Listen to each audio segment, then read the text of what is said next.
Straight Incorporated is a drug treatment program for children from 12 to 22. It has treatment centers in St. Petersburg, Florida, Atlanta, Cincinnati, and Springfield, Virginia. It is funded by the parents of the children who go there. They pay about $3,000 per child, and by voluntary contributions. Although there are qualified professionals on hand, most of the drug therapy is conducted by other kids at different stages in the program. Straight has won the praise of experts in the field and can point to many success stories like the one we filmed at a recent meeting of the Kiwanis Club in Bethesda, Maryland. Listen to what life had become for one parent before he took his child to Straight. I finally reached a stage where I began to think, well, I've got 3 kids. The laws of probability tell me that probably 1 out of 3 isn't going to make it, I guess. And I'm just going to have to accept that. And I came really close to writing this kid off. I still go through feelings about that.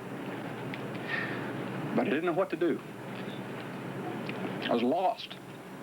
And I couldn't get help. Nobody knew how to treat this disease. And it was a disease. My kid had the disease, and it was killing him.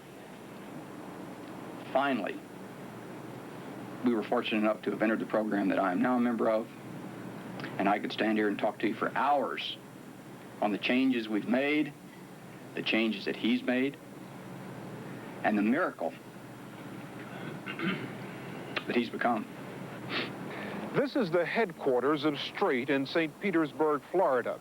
Many parents from around the country who believe their children have drug problems end up here with those kids seeking help. In its daily sessions, the program uses peer pressure, kids working with other kids, in an effort to convince newcomers to Straight to give up drugs. Relating or talking publicly about your drug experience in front of the group is a key ingredient in this program. The staff is primarily young, other children who have worked their way through the program. You get their attention by waving your arms like you see these kids doing. They call it motivating. We were permitted to film this rap session only from the back so as not to show the faces of these youngsters. Straight claims a 50% success rate with this program. Bill Oliver of Atlanta is executive director of Straight.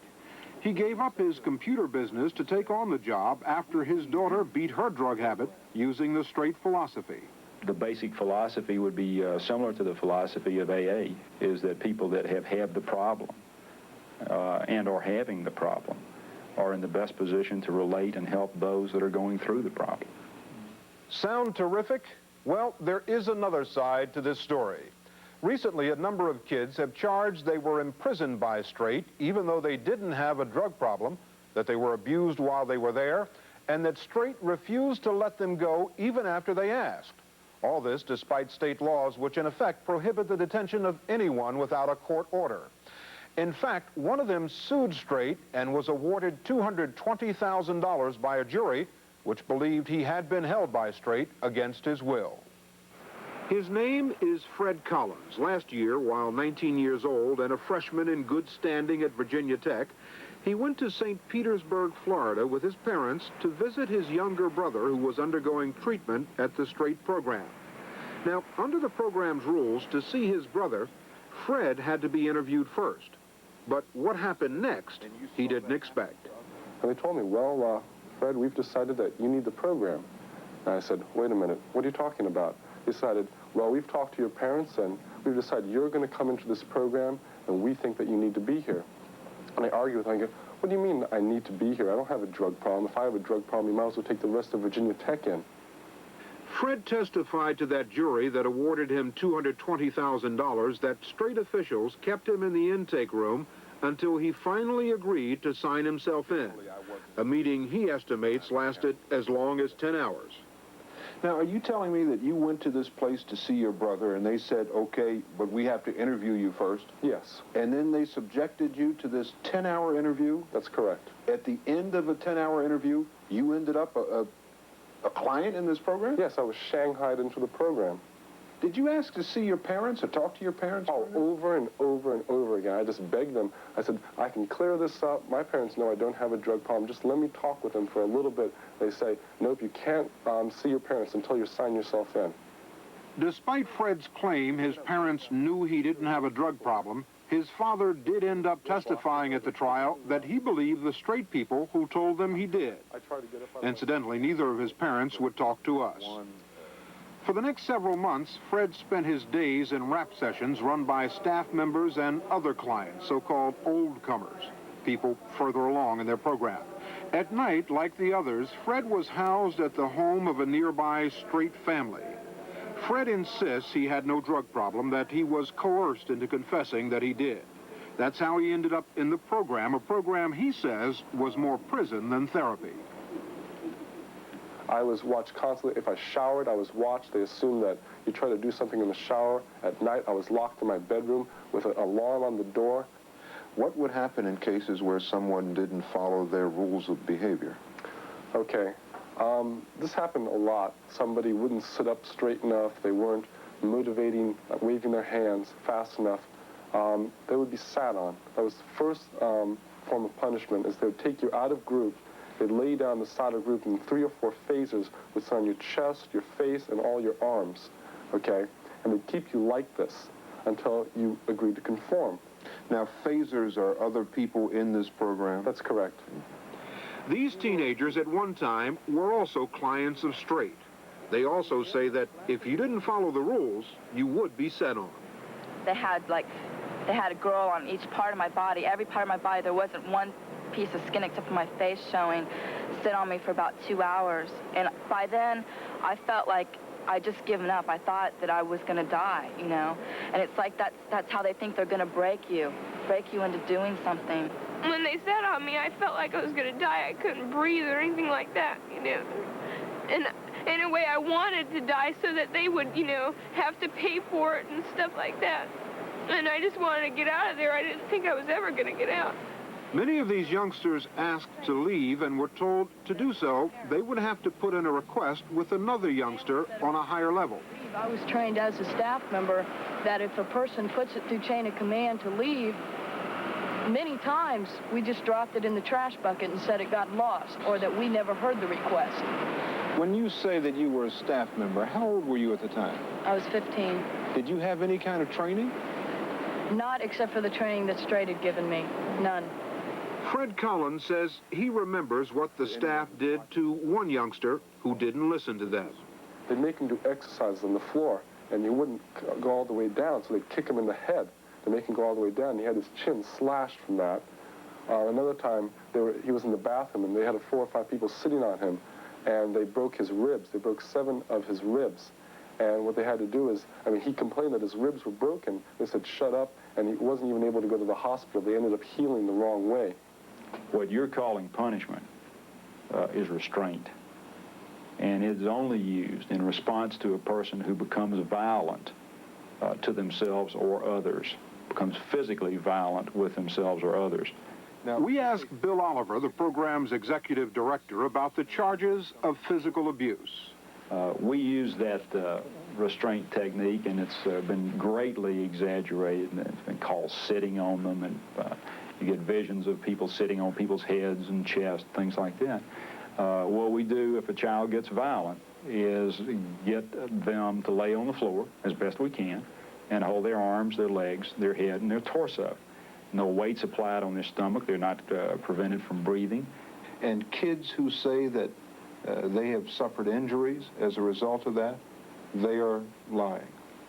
They are giving their perspective of what happened. If they suffered an injury, it was a result of a fight that they started or were involved with.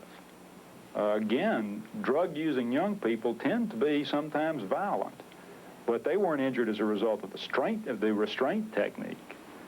Criticism of Straight's technique in dealing with the kids has plagued the organization since it opened in 1976. Charges that the staff is too young, too inexperienced, and oftentimes too tough have been brought to Straight by state authorities who license the program over and over again. And each time, Straight has denied the charges. This is a group of parents who withdrew their children from Straight because they suspected the staff was abusive. Many of them admit now they probably should have taken their kids out earlier. And I think it's critical to remember the frame of mind that we as parents were in. until we started to really open our eyes, as far as we were concerned, our children were virtually dead anyway, or at least heading straight for the death path. Because of their use of drugs? Because of using drugs. Frankly, after going through a year of all of the things that most of us went through, you're grateful that there is a place that you can go to. Like other parents in the area, children from the program stayed in their homes at night. Were you told to keep those children locked up? Yes, very definitely. Like a matter of fact, I can show you in this house every bedroom that the children stayed in. There was a deadbolt that was only accessible from the hall, not in the interior of the room. You know, when Mother, Lois and I carried the keys around our neck for several months. We were very carefully instructed when our daughter was on first phase and preparing to come home that the home would have to be totally secured. And as a matter of fact, the home would be inspected by somebody from the program, a staff member perhaps. Didn't that seem at all bizarre to you? Yes, it did. As a matter of fact, one of the questions that I asked in the early training sessions that we were going through was, I said, what if my home would ever catch on fire during the night? And their standard answer was, if your child was on the street, the child would die. In case of a fire, the child would die, so you're not any worse off. For several months, Fred Collins remained here in the Straight program. He asked to leave, but was told he couldn't. So he made progress by not making waves. Then, in November, 5 months after he had been forced into the program, he decided he'd had enough. He had just been moved to his parents' home, and at night, as before, he was locked into his bedroom with an alarm on the door. But this time, he was able to get the key for the door and to learn the code for the alarm. On my second night there, I stood up all night just trying to keep myself awake. I've been pinching myself, staying awake. And about 3 in the morning, I snuck up, opened the door, turned off the alarm, and got my calculus book, my calculator, some clothes, and I called up my friend from the neighborhood, and I waited for her to pull up outside, and I smashed through the window to escape. And all the outside doors were deadlocked with a bolt from the inside with a key, and they were keyed deadbolts. So there's no way I could escape. I checked every single window, and they were also locked from the inside also. So you just broke the glass and went out? That's right. I threw a table through the window. You threw a table through the window? The table through the window. It took me 3 times before I broke it. It was rough. We have no record whatsoever of Fred Collins asking to leave this program at any time. In fact, Fred, at the time that he, quote, unquote, escaped, which is a very heavy word, he escaped from his own home. He took a table and, quote, blew out the picture window. That's rather bizarre behavior for someone that's in his own house and is capable of going anywhere he wants to go. We reminded Bill Oliver that Fred had been locked into his house at the time and that, like so many others we had spoken to, had been repeatedly told he could not leave the program. If an adult wants to leave this program, they can walk right out the door, 18 years old and above. If a minor child wants to leave the program, we have to turn them over to their family, and we do. And if the family chooses not to take them, then we call the state agency. Now, that's our policy and our practice now. You say now? Now. When did that change? It changed for certain with the Collins case. But the Collins case is not the only one in which Straight has been charged with holding kids against their will. These 2 men work for the Florida State Attorney's Office in Sarasota. As part of an investigation last year, they interviewed Straight supervisors about the program's policies. They would specifically tell a child that asked to leave that if he wasn't 18 years old, he couldn't leave until he was 18. And they would tell kids that were over the age of 18 or 18 and over that if they requested to leave, that they wouldn't grant their request to leave because they hadn't given the program enough time. That is totally abhorrent to Florida law, which says that no child, irrespective of age, shall be held in a program against their own will. As for Fred Collins, after winning that $220,000 award, he is back at school doing well and trying to reconcile with his parents.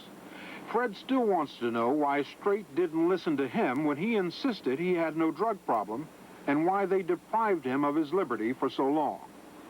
Now, I think that the real issue that needs to get on the table is, do kids volunteer for drug treatment programs?